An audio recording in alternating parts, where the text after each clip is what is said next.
안녕하세요. 오늘도 사연살롱을 찾아주셔서 감사합니다. 성북동에 살고 있는 지훈이 할머니예요. 저는 지난해 가을에 현재 살고 있는 이 집을 아들 내외한테 증여해 주었어요. 이 집은 수십 년 전에 제가 친정 아버지한테 물려받은 집으로 제 인생의 희로애락이 고스란히 담긴 집이에요. 몇 번의 리모델링 공사가 있기는 했지만 제 나이보다 더 오래된 집이라서 더 애착이 가는지도 모르겠네요. 믿어지지 않으시겠지만 한때 저는 이 집에서 식모살이를 했어요. 내 아버지 집에서 식모살이를 하다니 그게 무슨 말도 안 되는 소리냐고 하실지 모르겠지만 그건 정말 사실이에요. 거기에 얽힌 이야기를 하자면 3일 밤낮을 세워도 모자랄 거예요. 그리고 최대한 간단히 추려서 사연으로 보내려고 해요. 너무 오래된 일이라서 제 기억이 가물가물한 것도 있고 제 기억이 조금 왜곡된 부분도 있겠지만 아무쪼록 잘 들어주셨으면 합니다.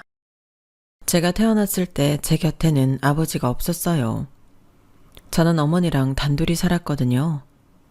어머니 외에 가족이라고 부를 만한 사람은 주인집 할머니뿐이었어요. 주인집 할머니는 미군 부대에서 나오는 미제 물건을 떼어다가 집집마다 돌아다니며 파는 일을 하셨는데 당시엔 이런 사람을 미제 아줌마라고 부르곤 했답니다. 지금이야 수입이 자율화돼서 시중에서 수입품을 구하는 게 쉽기도 하고 개인이 인터넷을 통해 해외 상품을 직접 구매도 할 수 있지만 예전에는 그럴 수가 없었어요. 수입품, 특히 미국 제품을 구하려면 미군 부대 물건을 뒤로 빼내서 사고 파는 수밖에 없었거든요. 그래서 동네마다 미제 파는 아줌마들이 한둘은 꼭 있었어요. 특히나 부잣집 사모님들한테는 고정적으로 집에 물건을 대주는 미제 아줌마가 있기도 했고요. 저희 친할머니도 부잣집 사모님답게 평소 거래하는 미제 아줌마가 있었는데 그 사람이 바로 저희 주인집 할머니였어요. 저희 어머니와 주인집 할머니가 만나게 된 거는 어머니가 저를 뱃속에 가지고 있을 때였어요. 당시 주인집 할머니는 저희 친가에 고정적으로 물건을 대고 있었는데 그날도 물건을 팔러 갔다가 우연히 저희 어머니랑 마주치게 되었어요. 그때 저희 어머니는 아빠와 헤어진 상태였는데 뒤늦게 임신 사실을 알고 시댁에 찾아갔어요. 하지만 저희 할머니는 뱃속에 있는 아이가 정말 자신의 아들 자식인지 확인할 수 없다는 이유로 어머니와 저를 받아주지 않았어요. 오히려 아이를 떼라고 겁박을 하셨죠. 그 말에 어머니는 겁을 집어먹고 그대로 도망치셨어요. 그때 주인집 할머니가 집도 돈도 없던 엄마한테 도움의 손길을 내밀어 주셨어요. 살 거 없이 없는 제 어머니께 방을 내주시고 제가 세상에 태어난 뒤로는 손녀딸처럼 키워주셨어요. 주인집 할머니는 젊은 시절 시댁에 딸을 뺏기고 수십 년을 혼자 살아오신 분이라서 저희 어머니가 마치 당신 딸처럼 느껴지셨던가 봐요. 그래서 처음 본 상황에도 선뜻 도움을 주신 걸 거예요. 저를 낳아주신 친어머니는 저희 아버지의 첫사랑이었어요. 하지만 두 분 사이에는 결혼을 할 수 없는 이유가 있었는데 두 분이 동성동본이라는 거예요. 게다가 저희 어머니는 일찍 부모님을 여인 고아였기 때문에 친가에서는 더더욱 며느리로 받아들일 생각이 없었어요. 친할머니가 직접 어머니를 찾아와 헤어지라고 강요한 게 한두 번이 아니었고 그 바람에 실제로 몇 번이나 헤어지기도 했다더군요. 어머니는 아버지 몰래 직장을 옮기고 이사도 가봤지만 그럴 때마다 어떻게 알았는지 아버지가 어머니를 찾아왔고 결국엔 헤어지지 못한 채 관계를 이어가곤 했어요. 하지만 두 분은 인연이 아니었던 건지 결국엔 헤어지게 되었어요. 매번 친할머니가 어머니를 찾아와 헤어지라고 강요하고 못할 짓도 하시곤 했었는데 마지막엔 할머니뿐만 아니라 할아버지까지 저희 어머니한테 찾아왔던 모양이더라고요. 할아버지께서는 지방에 어머니가 살 곳과 직장까지 마련해 주시겠다고 했어요. 그러니 당신 아들과 헤어지라고요. 아버지한테는 이미 정혼자가 있다는 말과 함께요. 가을에 시골 올 예정이에요. 그러니 더는 상훈이 찾지 말고 이젠 그쪽도 본인 인생 살도록 해요. 아버님, 어머님, 그러지 마시고 다시 한 번만 생각해 주세요. 저도 상훈 씨도 이렇게 못 헤어져요. 제가 잘할게요. 부탁드려요. 옆에서 못마땅한 표정으로 앉아 계시던 할머니는 더 한마디 하셨어요. 야, 너 그 입 못 다물어? 좋게 대꾸하니까 이게 어디서 말대꾸야? 여보, 얘는 좋게 말해서 떨어질 애가 아니에요. 얼마나 지독하는지 모른다고요. 이런 애한테 뭐하러 집이며 직장까지 해줍니까? 아니, 우리가 얘 부모도 아닌데. 내가 아주 그동안 얘 때문에 골머리 썩은 걸 생각하면 머리채를 잡아도 분이 안 풀린다고요. 이 사람이 그만 좀 해요. 내 자식이 귀하면 남의 자식도 귀한 거 아닙니까? 이봐요. 미숙 씨라고 했죠? 나도 자식 키우는 입장이라 내 자식 위에 남의 자식 인생 망칠 생각은 없어요. 우리 애랑 헤어지라는 건 그쪽 미워서가 아닙니다. 동성동본만 아니라면 이렇게까지 하지도 않을 겁니다. 상훈이를 위해서도 그쪽을 위해서도 헤어지는 게 맞아요. 내가 신 사장한테 얘기 잘 해놨으니 새로운 곳에 가서 좋은 사람 만나 본인 인생 살아갈 생각하세요. 이렇게까지 나오자 어머니도 더는 고집을 부릴 수가 없었어요. 이미 결혼이 정해진 상대가 있다는데 어머니가 고집을 부려봤자 달라질 게 없다는 걸 알았으니까요. 그렇게 어머니는 할아버지 말씀대로 할아버지가 구해주신 집과 직장이 있는 지방도시로 떠났어요.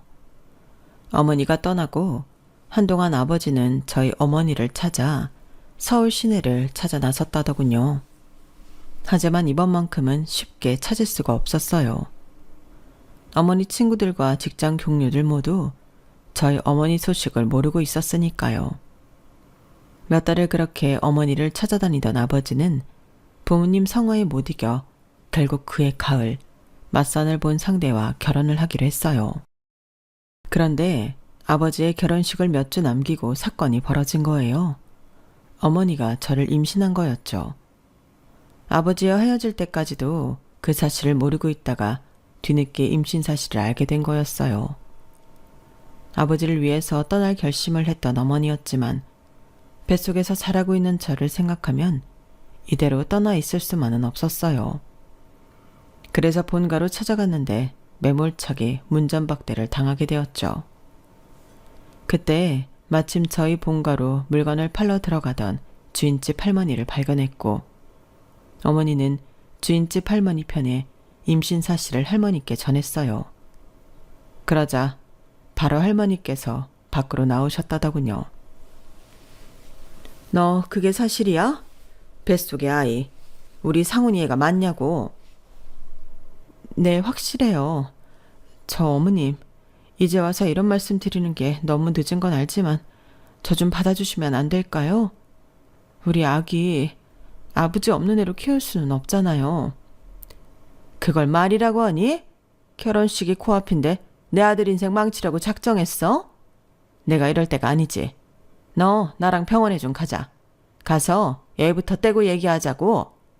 태어나봤자 환영 못 받을 애 아니니. 우리 좋자고 그러는 거 아니다. 너한테도 그게 없는 게 나아. 결혼도 안 한 처녀가 애까지 딸려있으면 어디 시집이나 가겠니? 그러니 나랑 가서 애부터 지우자고. 그 말에 어머니는 기겁을 하곤 골목을 내달렸어요. 하지만 얼마 가지도 못하고 현기증에 주저앉고 말았죠. 그런 어머니를 일으켜 세운 건 다름 아닌 주인집 할머니였어요. 앞서 말씀드린 것처럼 저희 친할머니한테 물건을 팔러 갔다가 우연히 저희 어머니 사정을 듣고는 따라온 거였어요. 그게 인연이 돼서 어머니는 주인집 할머니 집에 새들어 살게 되었어요. 저를 낳으려면 옆에서 도와주는 사람이 필요했는데 주인집 할머니께서 도와주시겠다고 하셨거든요.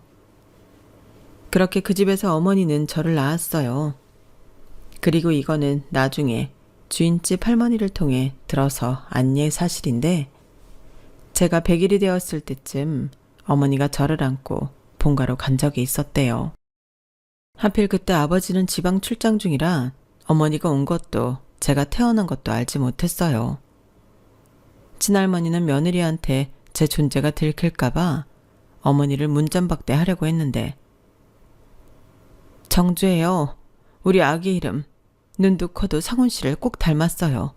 혈액형도 똑같고요. 상훈 씨 애가 확실하다는 증거예요. 제 혈액형이 아버지와 같다는 말을 들은 할머니는 그제야 대문을 열어주셨어요. 그리곤 버선발로 달려나오셨죠. 병원에서 그러든? 우리 상훈이랑 같은 혈액형이라고? 네, 희귀한 혈액형이라서 의사 선생님도 놀라시더라고요. 그래, 알았다. 네 말을 믿으마. 니들 모녀가 먹고 살 길은 내가 열어줄 테니 이 아이는 건강하게 키워야 한다. 너 지금 미제장수 집에서 살고 있다고 했지? 때를 봐서 내가 부를 테니 그때까지 입단속 잘하고 있어라. 매달 생활비는 내가 미제장수 편에 보낼 테니까 그렇게 알고. 피가 귀한 아이니 다치지 않게 잘 키워야 한다. 그 말에 어머니는 마치 하늘에서 동아줄이라도 내려온 것처럼 믿음을 갖게 되었어요. 그리고는 제가 젖을 뗄 무렵부터는 다시 일을 시작하셨어요. 본가에서 보내주는 돈도 있었지만 어떻게든 어머니 손으로 벌어서 저를 키우고 싶으셨나 봐요. 어머니가 출근하면 주인집 할머니께서 저를 돌봐주셨어요. 동네에서는 제가 주인집 할머니 손녀인 줄 알 정도로 할머니는 저를 무척이나 아껴주셨어요. 특히나 제가 넘어져서 다치지 않을까 늘 노심초사하셨는데, 그럴 때마다 제게 이런 말을 하셨어요. 정주야, 뛰지 마라. 넌 피가 귀한 아이라서 다치면 안 돼. 그때는 그 말 뜻을 잘 몰랐는데 나중에서야 제 혈액형이 무척이나 희귀한 혈액형이라서 수혈을 받을 수 없다는 걸 알고는 어머니와 주인집 할머니가 왜 그렇게 저를 과잉보호했는지 알 것 같았어요. 저한테는 비록 아버지는 없었지만 그래도 어머니와 주인집 할머니 사이에서 꽤 사랑을 받고 자랄 수 있었어요. 하지만 어머님은 그렇지 않았던 모양이에요. 제가 국민학교에 들어가는 무렵부터 어머니가 변하기 시작했거든요. 밤마다 저 몰래 술을 마시며 울기도 하고 가끔은 정신이 나간 사람처럼 멍하게 앉아있기도 했어요. 그런 일은 점점 잦아졌고 여름방학 무렵부터는 상태가 전보다 더 심해져서 멀쩡한 날보다 술에 취해 있거나 정신이 나가 있는 날이 더 많아졌어요. 알고 보니 그때 어머니가 갑자기 변했던 건 갑작스런 친할머니의 죽음 때문이었더라고요. 기다리면 언제고 다시 불러주겠다고 했던 친할머니께서 갑자기 세상을 떠나시는 바람에 철석같이 믿고 있던 약속은 하루아침에 부도수표가 되어버린 셈이었으니까요. 어머니는 신락 같은 희망이 사라졌다는 사실에 더는 삶의 희망을 가질 수 없었을 거예요. 때로는 절망이 총이나 칼보다 사람에게 더 큰 상처를 주기 마련이니까요. 어머니는 특히 가족들이 나들이를 가는 모습을 볼 때마다 눈시울을 붉히곤 했는데 그 표정은 마치 금방이라도 울 것 같은 아이 같았어요. 할 수만 있다면 제가 그런 어머니를 달래주고 싶었지만 저는 너무 어리기도 했고 저로서는 어머니의 텅 빈 가슴을 채워줄 수도 없었어요. 그래서일까요? 어머니는 끝내 저만 덩그러니 남겨둔 채 세상을 떠나고 말았어요. 국민학교 1학년 겨울방학식을 하루 앞둔 날이었어요. 그날도 어머니는 밤 늦게까지 혼자 소주를 마시고 있었는데 제가 잠에서 깨어보니 어머니가 집에 없는 거예요. 방 안에는 소주병이 여러 개 굴러다니길래 술에 취해 밖에 나갔나 싶어 집 밖으로 나가봤어요. 집 근처에서 혹시 쓰러져 잠이 든 게 아닌가 걱정이 됐거든요. 그런데 차도변에서 사람들이 모여서 웅성거리는 게 보이는 거예요. 세상에 뺑소니를 당했나 봐. 불쌍해서 어째? 술에 취해 비틀대길래 위험하겠다 했더니 결국엔 저렇게 됐네 그래.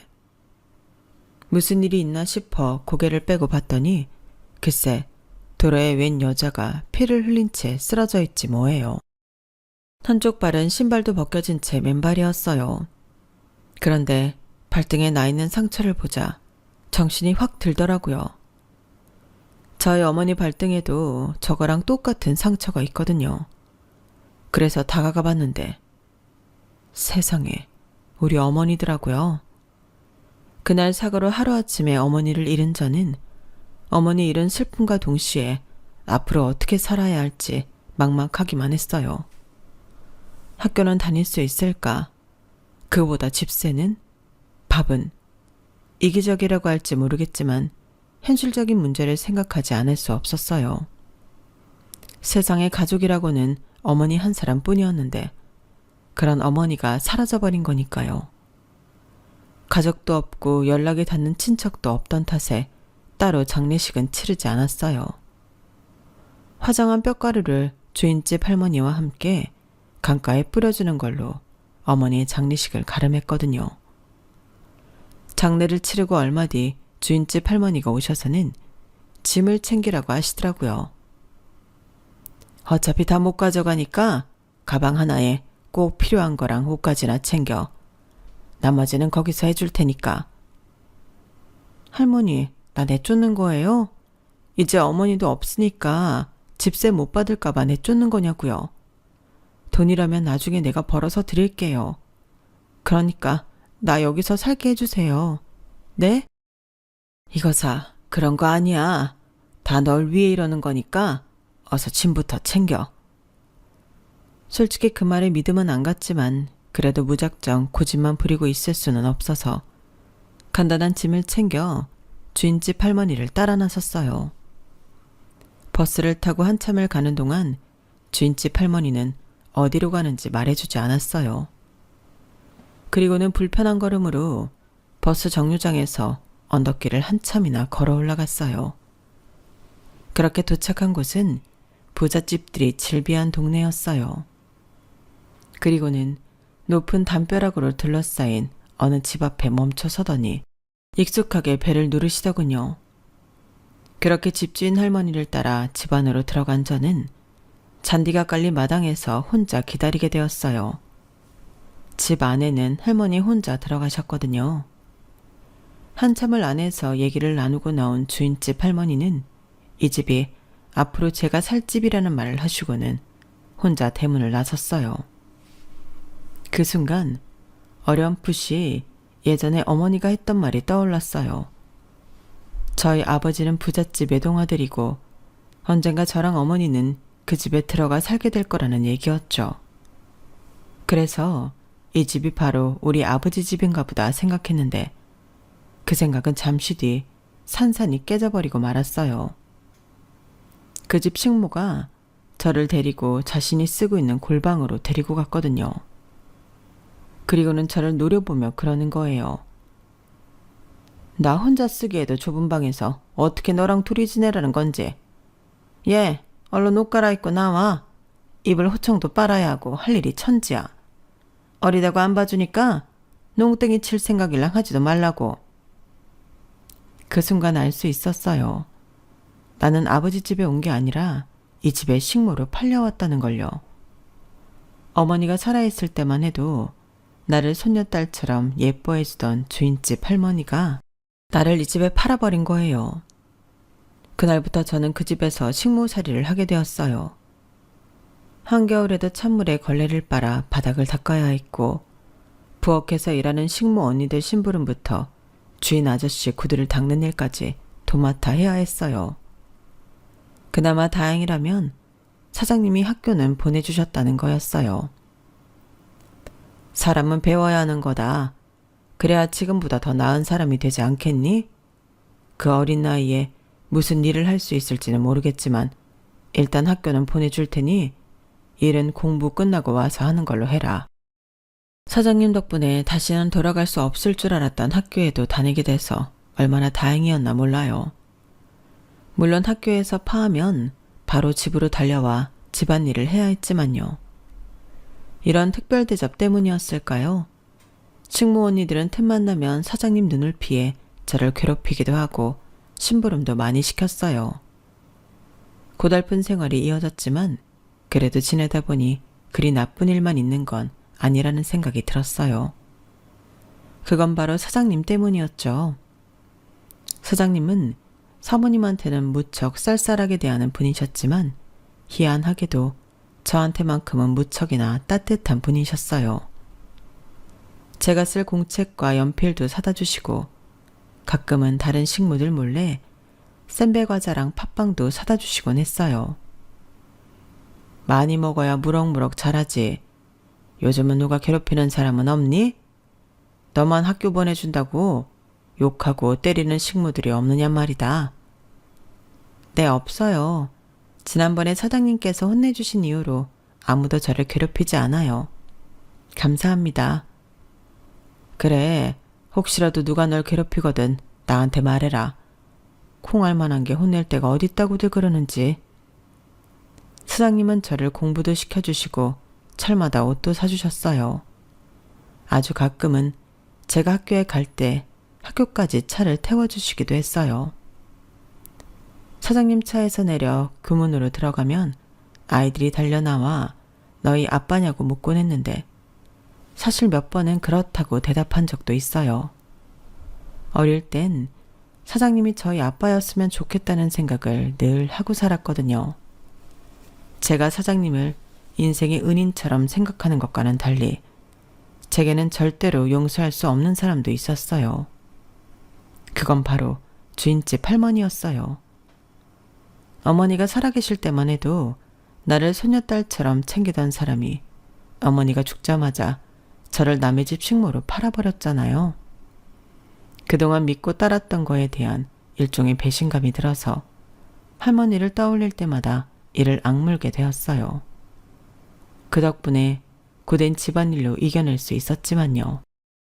집안일이 익숙해지고 이곳 생활이 버틸만 하다고 느끼는 사이 저는 고등학생이 되었어요. 솔직히 저는 사장님이 저를 고등학교까지 보내주실 줄은 몰랐어요. 그건 같이 일하는 식모들도 마찬가지였어요. 집에서 부리는 식모를 고등학교까지 보내주는 주인이 몇이나 되겠어요. 게다가 저는 학교에 다닌다는 이유로 다른 식모들보다 일도 적게 하는데 고등학교까지 보내준다고 하니까 이해가 안 갔어요. 그래서 하루는 사장님께 직접 물었더니 저를 물끄러미 바라보시면서 그러시더라고요. 정주 너를 볼 때마다 네가 남 같지 않다는 생각이 들곤 한단다. 내가 아는 누군가를 닮은 것도 같고 어느 면에선 나를 닮은 것도 같고 말이야. 그럴 리가 없는데 참 이상하다니까. 그래서 그런가 가끔씩 내가 네 부모라면 어떤 기분일까 하는 생각이 들곤 해. 내 딸이 공부도 잘하고 똑똑한데 가난 때문에 공부를 할 수 없다면 얼마나 가슴이 아플까 하고 말이야. 비록 지금은 남의 집에서 식모살이를 하고 있지만 너라고 평생 이렇게 살아야 하는 건 아니야. 남부럽지 않은 직업을 구하고 성실한 남편 만나 예쁜 아들 딸 낳고 행복한 가정을 이루고 살아야지. 할 수만 있다면 조금이나마 내가 도와주고 싶구나. 그런 마음으로 널 고등학교에 보내기로 한 거야. 사장님 말씀을 듣다 보니 뭉클했어요. 나는 왜 우리 아빠 딸로 태어나서 이렇게 고생을 하고 사는 걸까? 얼굴도 모르는 아빠 딸이 아니라 내 앞에 있는 멋진 사장님 딸로 태어났더라면 아빠 사랑받으며 마음 편히 공부할 수 있을 텐데 하고 말이죠. 그러면서 한편으로는 저를 딸처럼 바라보는 사장님이 안쓰럽기도 했어요. 사장님 내에는 돈도 많고 부족한 게 하나도 없는 부부였지만 딱 하나 자식이 없었거든요. 식모 언니들 말에 따르면 두 분 사이가 안 좋아서 그렇다고는 하는데 부부 사이의 일은 모르는 거니까요. 하지만 확실한 건 사장님이 저랑 같이 있는 걸 사모님이 싫어한다는 거였어요. 저는 이 집에 들어와 살기 시작하면서부터 사장님이 붓글씨를 쓰실 때마다 옆에서 먹을 가는 일을 도맡아 하곤 했었는데, 그럴 때마다 사모님이 엄청 화를 내곤 하셨어요. 이게 감히 어디서 여우짓을 해? 당장 서재에서 안 나가? 그럴 때면 사장님이 나서서 사모님께 한 소리 하곤 하셨어요. 내가 하라 그랬어. 당신보다는 이 어린 게 먹을 훨씬 잘 가니까. 정주야, 아줌마 말에 신경 쓰지 말고 앉아서 먹 갈아라. 앞으로도 내가 붓굿이 쓸 때는 네가 옆에서 먹을 갈도록 해. 마치 확인 사살을 하듯 사모님 앞에서 제가 할 일을 알려주시는 사장님 덕분에 그 후로도 저는 사장님 옆에서 먹 가는 일을 할 수 있었어요. 사장님 옆에서 먹을 가는 동안 저는 사장님과 많은 대화를 할 수 있었어요. 사장님이 남들 몰래 용돈을 주시는 것도 늘 그 자리에서였고, 제 고등학교 진학이 결정된 것도 그 자리에서였어요. 고등학교에 보내주신다는 말을 듣고 신이 나서 서재에서 나왔더니 문 앞에 사모님이 서 계시더라고요. 사모님은 가자미 눈으로 저를 바라보시며 그러셨어요. 이참에 솔직히 말해봐라. 너 뭔가 알고 이 집에 들어온 거지? 네? 뭐를요? 너 정말 몰라? 네가 이 집에 온 이유 정말 모르냐고. 이유라면 다른 게 있을까요? 주인집 할머니가 저를 이 집에 식모로 보냈으니까 집안일을 하라는 거였겠죠. 다른 이유가 뭐가 있겠어요? 하, 맹랑한 것. 끝까지 오리발이네. 그래, 그럼 네 말대로 집안일이나 열심히 하렴. 만큼하게 우리 집 바깥 양반 꼬드겨 생선 살 뜯어먹듯 내 집 살림 뜯어먹을 생각 말고. 알겠니? 사모님 입은 웃고 있었지만 눈빛은 무척이나 싸늘했어요. 평소에도 말로 사람 기분 잡치게 하는 재주가 있는 사모님이긴 했지만 그날처럼 눈으로 욕을 한 적은 없어서 괜히 뜨끔하더라고요. 혹시나 기분이 상하셔서 사장님이 저를 고등학교에 보내주기로 한 약속을 없던 일로 만드실까봐 겁이 났거든요. 하지만 다행히도 그런 일은 없었어요. 그러던 어느 날이었어요. 제가 이 집에 온 지도 10년이 되던 해였죠. 하루는 사모님 심부름으로 사모님 친구분 댁에 선물을 전해드리고 오던 길이었는데 마침 오래전 제가 살던 동네를 지나게 된 거예요. 평소 같으면 알고도 그냥 지나갔을 길인데 그날은 왜 그랬는지 굳이 옛 기억을 떠올리며 어머니와 함께 살던 그 집을 찾아갔어요. 혹시라도 주인집 할머니랑 마주치면 뭐라고 말을 해야 하나 살짝 고민도 됐어요. 처음 사모님 댁에 오게 됐을 때는 나를 이곳에 보낸 주인집 할머니가 죽도록 미웠는데 사모님 덕분에 고등학교도 다니게 되니까 지금에 와서는 이 집에 오게 돼서 다행이란 생각까지 하게 되었거든요. 그래서 더 주인집 할머니 집까지 찾아갈 마음이 생겼는지도 모르겠네요. 그런데 아이고야, 그 집 할매 세상 떠난 지 3년도 더 됐다. 와 이제 왔노. 그 할매가 니를 얼마나 기다렸는지 아나. 니를 손녀딸 맹크로 키워줬다 아이가. 구멍가게 아주머니는 저를 보시고는 왜 이제야 왔냐고 타박을 하셨어요. 주인집 할머니가 저를 남의 집에 식모로 팔았다는 건 모르는 눈치더라고요. 그래서 그랬는지 저한테 주인집 할머니 산소 위치를 알려주셨어요. 산소 근처에 할머니 동생이 사니까 정확한 위치를 모르겠으면 그 집에 가서 물어보라시더군요. 내가 거길 갈 줄 알고? 내가 왜? 속으로 이를 부득부득 깔며 절대 안 가겠다고 마음먹었지만 얼마 뒤 저는 제 발로 주인집 할머니 산소를 찾아가고 말았어요.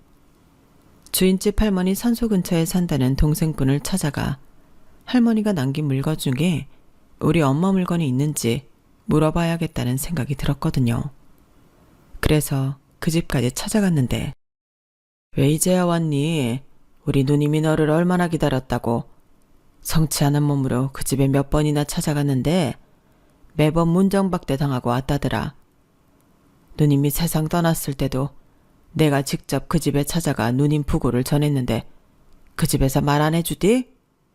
그 집 사모님한테 분명히 말씀드렸는데 말이다. 아니요. 저는 못 들었어요. 사모님도 그런 말씀 안 하셨고요. 그런데 왜 할머니가 그렇게 저를 찾으셨는데요? 할머니가 저를 그 집에 식모로 팔아놓고 왜 찾으러 왔냐고요? 미안해서 사과라도 하시려고요? 그게 아니면 저한테 뭘 더 받아갈 거라도 있으셨대요? 저요. 그 집에서 정말 힘들게 살았어요. 사장님 덕분에 고등학교까지 들어가게는 됐지만 여전히 집안 살림에 허드렛 일까지 도맡아 하고 산다고요. 이게 다 누구 때문이게요? 할머니 때문이라고요. 처음부터 그럴 생각은 아니었는데 지난 세월을 생각하니 울분이 끓어올라 저도 모르게 할머니 동생분한테 악을 쓰고 대들었어요. 그런데 그 집에서 널 식모로 부렸다고? 아니, 자기 자식을 식모로 부리는 부모가 세상 천지에 어딨어? 그게 무슨 말씀이세요? 제가 그 집 딸이라뇨. 아니, 아직 그것도 모르고 산 거니? 아이고, 도대체 뭐가 어떻게 돌아가는 거야? 잠깐만 있어봐라. 네 엄마가 너 낳고 써놨던 일기가 있어. 거기에 무슨 일이 있었는지 상세히 적혀 있으니까 네 눈으로 직접 확인해봐라. 할머니 동생분은 할머니가 남기신 물건 중에서 가장 낡은 공책 하나를 꺼내오셨어요. 그리곤 제게 건네주셨죠. 집으로 돌아오는 버스 안에서 저는 그 공책에 적힌 내용을 확인할 수 있었어요. 앞에서 제가 서술했던 내용대로 저희 엄마가 아빠랑 헤어지고 혼자 저를 낳아 기른 일이며 친할머니가 갑자기 세상을 떠나시면서 엄마와 친할머니의 약속이 무참히 깨진 일까지 세세히 적혀 있더군요. 엄마의 일기장에는 아빠에 대한 그리움이 구구절절하게 담겨 있었고 죽기 전쯤에는 아빠에 대한 칭호가 빼곡히 담겨 있었어요. 그 글을 읽어내려고 하는데 저도 모르게 눈물이 흘러내렸어요. 도대체 왜 우리 모녀가, 아니 아빠까지 포함해 우리 세 식구가 이런 인생을 살아야 했는지 너무도 한스럽기만 했어요. 그놈의 동성동본이 뭐라고 멀쩡한 가정을 산산이 조각내버린 건지 정말 어이가 없고 가슴만 답답했어요. 저는 버스에서 하도 운 탓에 눈이 투둥투둥 부어서 집에 도착했는데 그런 저를 보고는 사모님이 버럭 소리를 지르셨어요. 야, 넌 뭐하는 기집애야? 지금 이 시간까지 어디서 뭘 하고 있었어? 아주 상전이 따로 없어. 지금이 몇 시라고 기어들어와? 여기가 네 집이야? 네가 이 집 주인이냐고. 이게 아주 오냐오냐 해줬더니 아주 끝이 없어. 너 이따위로 굴 거면 이참에 짐 싸서 나가. 내가 아주 네 꼴 보고 사느라 속이 다 뒤틀리니까. 왜요? 제가 사장님 딸인 거 알아서요? 그래서 저만 보면 그렇게 화가 나시는 거예요? 사모님은 처음부터 알고 있었죠. 주인집 할머니가 저 이 집에 데려온 날 사모님이 약속하셨다면서요. 사장님한테 제가 사장님 딸인 것도 말하고 이 집 딸로 잘 키우겠다고 하셨다면서요. 그런데 왜 약속 안 지키셨어요? 왜 나랑 아빠 속이셨냐고요? 너 누구한테 그 소리 들은 거야? 말해. 누구한테 들은 거냐고? 네 친할머니도 계단에서 굴러 떨어져 죽은 지 오래고 널 이 집에 보낸 한망구도 트럭에 치여줄 거 없는데 누가 너한테 네가 이 집 딸이란 소리를 했느냔 말이야. 네? 주인집 할머니가 트럭에 치여 돌아가셨다고요? 할머니 동생뿐 말로는 어떤 차에 치였는지도 모르겠고 그저 뺑소리를 당했다는 것밖에 모른다고 그러던데 트럭에 치였다는 걸 사모님이 어떻게 아세요? 설마 사모님이 시킨 거예요? 내가 사장님 딸인 거 감추려고 주인집 할머니를 죽인 거냐고요? 제 말에 사모님은 아차 싶었는지 눈알만 굴리고 있었어요. 그러더니 이내 저를 달래는 듯한 목소리로 그러시더군요. 얘 정주야, 지금 그게 뭐가 중요하니? 어차피 나이든 노인네 트럭에 치여 죽든 버스에 치여 죽든 뭐가 그렇게 중요해? 안 그러니? 중요한 건 산 사람은 살아야 한다는 거 아니겠어? 그래, 내가 뭘 해주면 되겠니? 너 대학 보내주랴? 네 앞으로 땅이라도 사줘? 그러면 입 다물고 조용히 살아줄 테니? 너 우리 집 양반한테 네가 친딸이라고 말해봤자 호적에도 못 오른다? 왠지 알아? 내가 그렇게 하도록 안 될 거니까. 이 집 안주인은 어디까지나 낮았니? 죽은 네 엄마는 첩도 뭐도 아니었어. 그러니까 쓸데없는 소리 나불대지 말고 내가 주는 떡이나 받아 먹어. 그러면 내가 네가 살 집도 마련해주고 네 대학도 보내주고 좋은 집으로 시집도 보내주마. 너 이 집에 있어봤자 이 집 딸로는 못해. 우리 집 양반이 그동안 식모로 부리던 널 딸로 받아줄 것 같아? 사람들 눈이 있는데 어림도 없지. 그러니 내 말 들어. 어때? 아줌마 말 들을 거지? 사모님은 눈웃음을 살랑살랑 치면서 뱀의 혀처럼 사악한 혀를 놀려댔어요. 그런데 그때였어요. 누구 마음대로 당신이 뭔데 내 딸을 이 집에서 내쫓아? 지금까지 그 요망한 새치어 내둘러서 네 멋대로 남의 인생 망치며 살아왔는지 모르겠지만 더는 안 돼. 정주가 내 딸인 거 아닌 이상 절대 당신 손에 망가지게 안 둔다고. 갑작스런 사장님의 등장에 사모님은 귀신을 본 것처럼 놀라서 바닥에 주저앉았어요.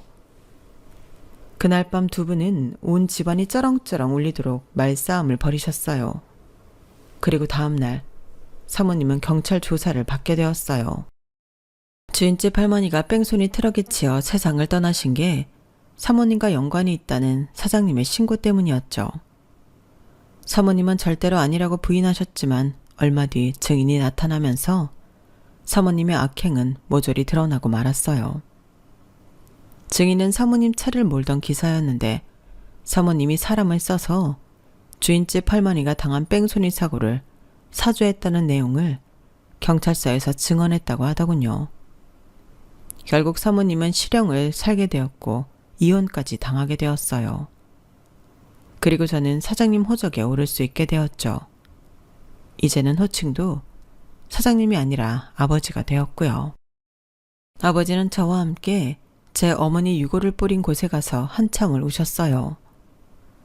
하루아침에 집에서 부리던 식모에서 부잣집 고명딸이 되어버린 저는 모든 게 다 변했어요.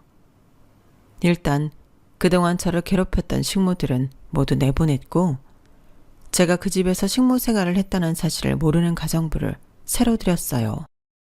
뿐만 아니라 그동안 걸어서 다니던 학교도 기사가 딸린 차를 타고 다니게 되었죠.